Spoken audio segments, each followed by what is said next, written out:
Bossman Show. Prairie A&M Panthers head coach, Coach Eric Dooley, with the bow tie as always on the show with us. Coach Dooley, how you doing, brother? Good to talk to you, man. Doing well, man. Glad to be here. Now, Coach, let me ask you this, man. You know, you guys had a weird COVID year, man.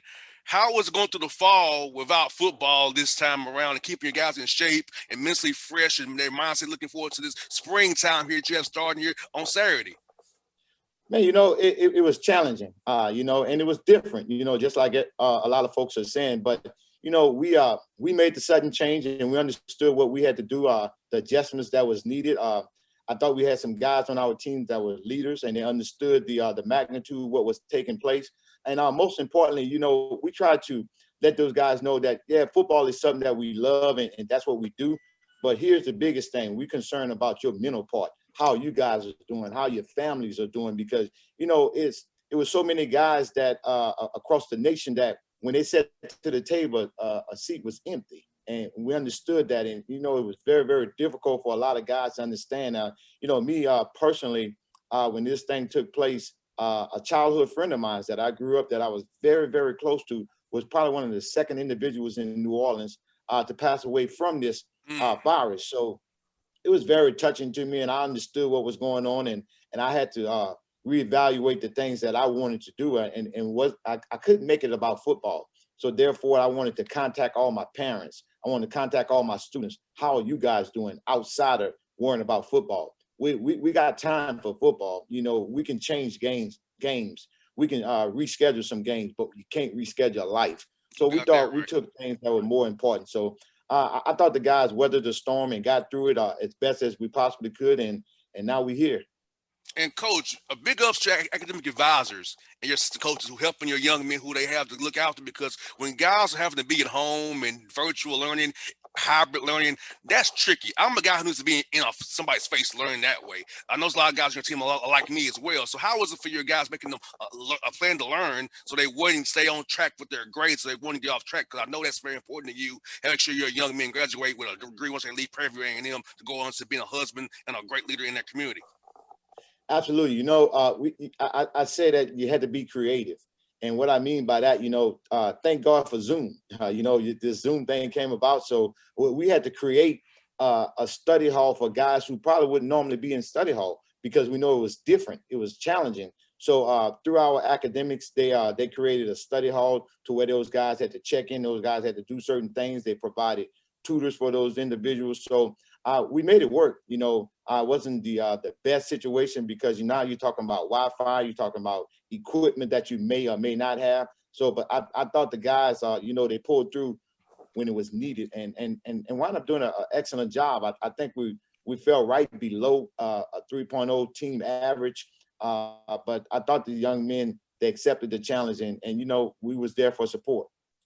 Most definitely, Coach, and having young men who at home and their parents, I mean, Coach, they need that extra boost from you guys, Coach, for sure, because I know if it was me, I would need to have my coach to be there for me, because you're a young kid, 18, 24 years old. You don't really realize like what is going on in this world, and you had to help them understand what's going on with all this COVID stuff here and being better about it. Absolutely. We tell our young men, the guys that we recruit, the guys that we are in contact with, that we're an extension of your parents.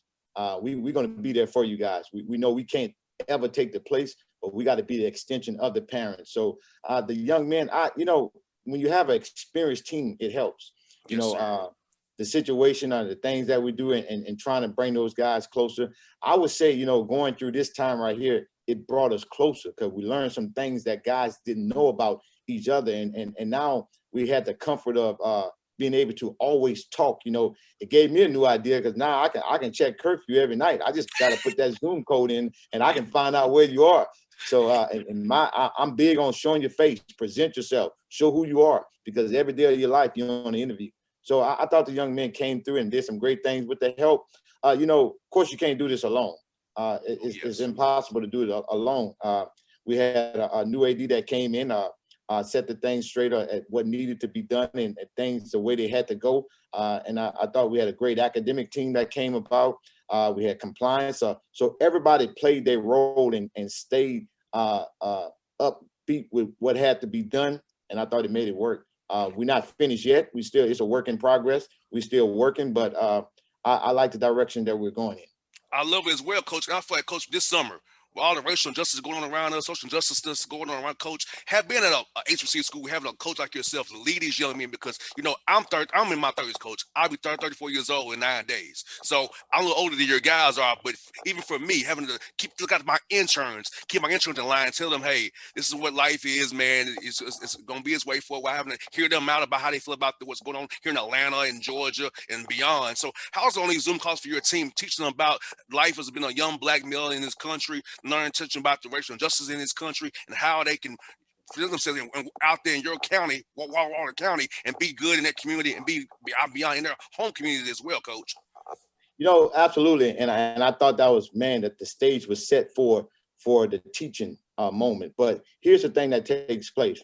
When we go on visits to other universities and play them, I'm going through social justice right then. I'm going through Black History Month then. We had the opportunity when we played the University of Arkansas at Pine Bluff to visit Little Rock 9, because I think every moment is a teaching moment. So those young men experience some things that they have never seen before. So we go through the museums and we make sure that these guys understand, because, where they come from and where they live at, they may never get that opportunity. So we got that opportunity now, and I made sure that I presented it well. And I thought it went well because we started on that plateau of making sure those guys be educated. I think that's the biggest part. You got to be educated as to what's going on and how to use certain things. You got to be able to use it with your mind. It don't have to be a physical thing. It got to be a mental type thing. And those guys get in it because, I've been blessed to right now to have maybe 8 to 9 guys that are in grad school right now. So they're working on their graduate studies right now. And one young man, he's going to have his master's at the end of the semester. So, that's what it's about, building quality young men to be successful, because, you try to tell these guys, you're going to be a former athlete longer than you're going to be an athlete. Yes, sir. So you got to make sure you prepare yourself for life after football. Same here, Coach. I learned in 2011 that, hey, it's over. So I had to find out a career, radio for me. And I've been doing it the last 10 years. So you're right. You have to apply yourself, get that master's degree. I got my master's in public administration. So I got my degree from Tennessee State University again, both of them from there. And so I'm a living example. Hey, it stops for you eventually, but you can still be successful outside of, and I'm using my platform here in Atlanta that I've built for over 10 years to promote college football, college basketball, Black excellence in this country, in this great city I live in. So I feel like for your young men going forward who see this interview, you can, once it ends for you, you can make an impact off the field as well as you did on the field. Absolutely. Every day is learning for us. Every day is learning and striving to be the best, to make sure that we represent our families, our universities to the highest level. Yes, indeed. And Prairie View's such in a great spot out there, and you're a great Waller County out there, man. It's like you're to yourselves out there. So you are that community. You are the star of that town out there. So knowing that you all have that light on you guys, how do you tell your young men to represent themselves in that community? Because that you want to show that Prairie View, the Panthers, we're about it over here. We're always classy, integrity, and about doing the right things here on our football program and beyond. When you talk about football, I'm never gonna pass the baton. It starts with me, so I have to be that person that's doing the things that these young men can see that it's beneficial in the community, beneficial on the campus, beneficial everywhere, so that I can lead by example. I have a favorite saying when I talk to the young men.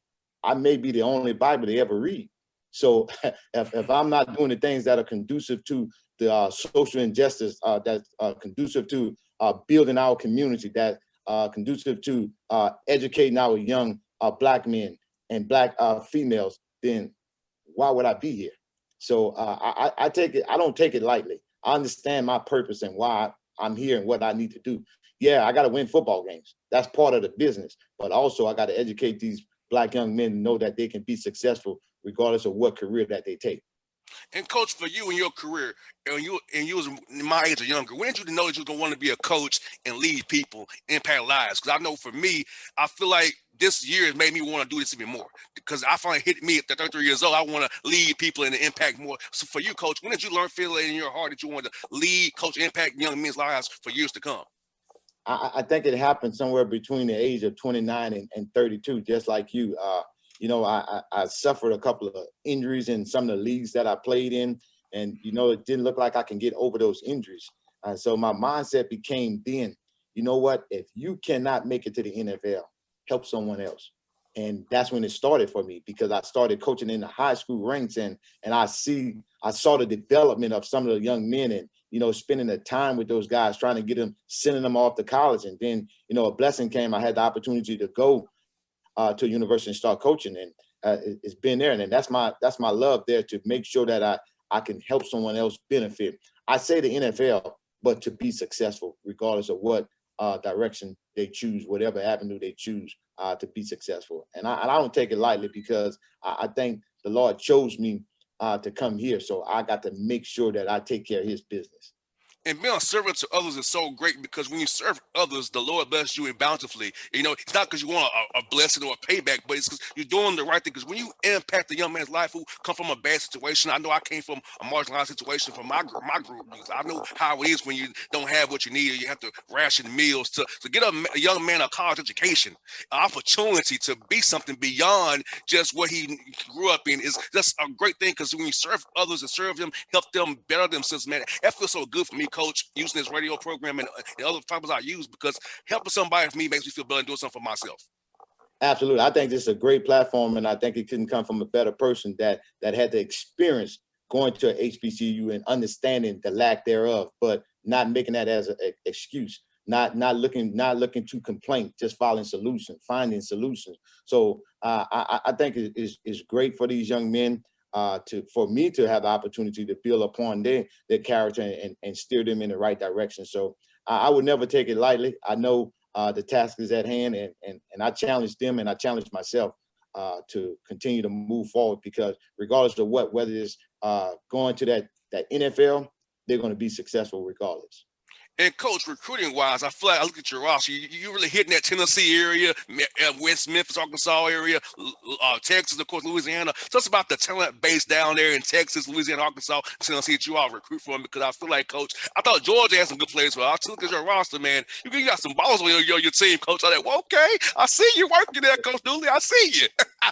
Yes, absolutely, man. I tell you what, I love recruiting. I love building relationships. I love talking to the family and parents. I had the opportunity to play for a legendary guy in Eddie Robinson, and I recall the things that he would tell you in recruiting. You're gonna go to church, and you're gonna get a degree, and those are some of the things that are life lessons that I understand. But Texas, man, it's dealer's choice here. You got so many athletes that you can choose from, and we love that. And then you see that I kind of go into some areas that I've been familiar with. Of course, I'm from Louisiana. I had the opportunity to work in the University of Arkansas at Pine Bluff, so that kind of put me with the Tennessee, as well as people from Arkansas. And then to have this backyard of Texas, we feel real great about what we're doing, and the guys that we're able to go out and get. I think there's talent everywhere. But we're going to also recruit. We're going to make sure we recruit our backyard. And if it's somebody that's someone else that's a game changer, we're going to go after them.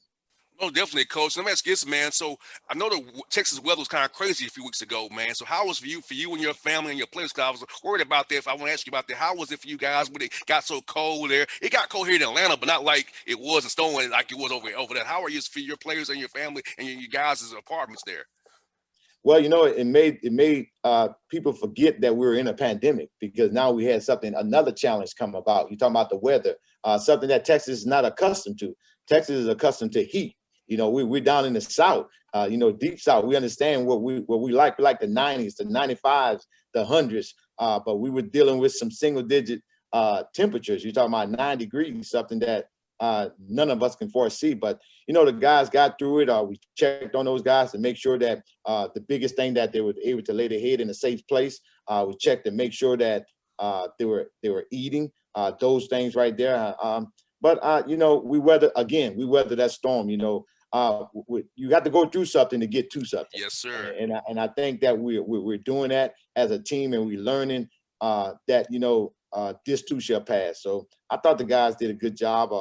I kind of put myself in harm's way. I had to drive to the campus to make sure that I have to see. I'm a person, I like to see that everything is okay. Yes, And for the sir. most part, I thought, our university did a great job. When you have a leader that understands and have a vision, it's easy for you. And Dr.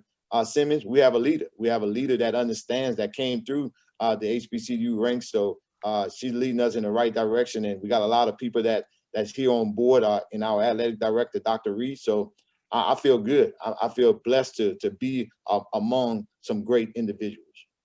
Now, Coach, how excited are you to have your rivals, Texas Southern, the other TSU that I don't claim, having them come over there to see you guys this weekend, your rivals? I know like you usually you have the bands and the crowd how it usually is, but to have them to come to town and play those guys who down the road from Houston, how's it going to be for your players? How jacked up are they for that game on Saturday? They're very, very excited, because the reason why they're excited, because you got to think about, we haven't played a football game in over 400 days. So Mm-hmm. the excitement is there, and I can imagine that it's for both teams. But the only thing that bothers me a little, that we can't get our fans to come out like we were wanting to, because our fans deserve to see just what we have to offer. They deserve to see a show. So I'm kind of a little disturbed by that. That's not going to have the normal pageantry, and you know it because you went to TSU. You know how HBCU football is and how Yes, games go. So the that's best the part of it. excitement. That's part of it right there. So, but the kids the players, I should say, players, the student athletes are very, very excited about coming. We can finally say it's game week. We Yes. haven't been able to say that it's game week, and those guys understand it. So they're excited. We want to calm them down a little bit. We don't want that adrenaline to be too high. We know it's going to wear off after a certain time, but the players are extremely excited. The coaches are excited. I think the supporting staff are excited that we get to some sense of normalcy. Because all this hard work for this great day coming up here on March the 6th, a great day. We're going to be able to hear some swag football. Coach, tell us about the swag football. Well, now, this part of TSU that I did not like, we played in the OVC. So after we got past the classics, it was just those Murray States, man, like UT March. I'm not feeling that. So, but the swag every week it's a great environment, a great vibe. So tell the people in Atlanta here who don't quite know about the swag the way you and I know about how the swag football season always goes and how the vibe in every town is a different vibe, how great it is to play even on the road against your rivals in the swag conference there. Man, I tell you what, it's an experience that I think everyone have to experience within a lifetime. I love the Southwestern Athletic Conference. I had the opportunity to play in it, and I've been involved in it for now 30 plus years. And I think it's nothing better than the Southwestern Athletic Conference. And we got a great leader in Charles McClendon, who's doing a great job for our conference. And man, if you want to see some exciting football, if you want to hear some great bands, if you want to see some great fans, you got to go to SWAC football. That's what it's all about. When you talk about us going against the Texas Southern, which is called the Labor Day Classic, but we are playing it now in March. It gets no better than this right here. When you see the bands going against one another, you're not going to get to see it this spring here. Man, it's exciting. My daughters grew up on it now, so that's all they know. Fortunately, one of my daughters graduated from all of my daughters went to HBCU, but one has already graduated. One is on a quest to graduate, and one is going to finish up within the HBCU. So, man, I don't know. It's just it's exciting. That's the only word that can come to my mind is excitement across the board in the stands, on the field, with the bands. You gotta love it. And next year you got Florida A&M and Bethune coming, which is great. So you got two more. See, for me, I always catch everybody in either at A&M or Alabama State. That's because it's closest to my house. I always kind of catch everybody either in Montgomery or Huntsville. So that's how I get my swag on. So that's how I get to do it, Coach. That's how Absolutely. it Absolutely. comes close enough to me. I get my swag on 2.5 hours, 3 hours away. I'm good. I get my swag on still because I love it, man. I wish all right, look, we play Jackson State every year, TSU, in Memphis. So I love going against them at the Liberty Bowl, man. That made my day, man. I love playing those boys, but I wish we played. I wish TSU was in a SWAC because I would just be Right. so amped every weekend. Hey, we're Every going somewhere fun to play, Coach. You know what I'm saying? Absolutely, absolutely. I tell you what, with the addition of those two right there, I'll be one of the first to say it. It's no question we got the best conference here going along right now. When you talk about the teams that we have in this conference, it's going to be competition day in and day out. So it's exciting to get those teams to come. They got two great coaches that bringing a great team in that's going to come and be in addition to who we have a bunch of great coaches here. So the excitement is there. We're gonna get through these 6 games first, and then we'll move forward to the fall. Something that's by that time should be normal. But we're excited for March 6th after over 400 plus days to play a team that we're also familiar with. A great coach over there in Coach McKinney. So we're excited, man. SWAC football is exciting, and now you get the chance to zero in on us because we plan on all the ESPN channels. You get a chance to see just how exciting football is. And, I should say, to let you know just how exciting SWAC football is, we just had a young man that played at Prairie View Indian University that just got his first Super Bowl ring. That don't happen. That's a big story. You're talking about Quentin Bell. He got a Super Bowl ring. He played for the Tampa Bay Buccaneers. So we're excited for that young man as well. You know as well as I know, you can play in that National Football League for 15 years and never get to that Super Bowl. This is his second year. He had the opportunity to experience it and win it. So, kudos to him and his family. And there's some great things going on in the Southwestern Athletic Conference. Just got to come take a peek and see what we got to offer. Yes, sir. And Coach, tell us about my good friend at your campus, Byron Smith. As the head basketball coach. Byron's a great guy. He's on the show all the time. Tell us a story about my man, Coach Smith, man. Man, I gotta keep. I told him the other day. I gotta pass in front of your office. I gotta let some of those victories come over to me. Coach Smith is doing a great job. Him and his staff. Those guys are playing. You got those young men playing at a high level. They compete day in and day out. Excited to be working within the same atmosphere of Coach Smith. He and I always get a chance to talk when he's not busy because he's a very, very competitor, and I'm competitive as well. But I learned a lot from him, some of the things that he's doing. Very excited in him and his coaching staff. So it's just good mixture here. Being in, and I will say, Coach Smith is from Louisiana. He's from the northern part of Louisiana, but he's still from Louisiana. But we got a great relationship, and he's doing a fantastic job with that basketball team. Oh, Dooley, thank you for your time today, giving us this time on doing a game week on a day you got to prepare for your rivals, man. Coach, best luck to you Saturday, man. I'll be cheering for the Panthers this week because I don't cheer for other TSU. We're the real TSU in Nashville. So the perfect Panthers are what I'm cheering for this weekend, Coach. Hey, you be good. But thank you for your time today. We got to do this again real soon now, Coach. Thank you. Thanks for having me, man. Enjoy. Anytime, Coach. You be blessed now. You too. All right.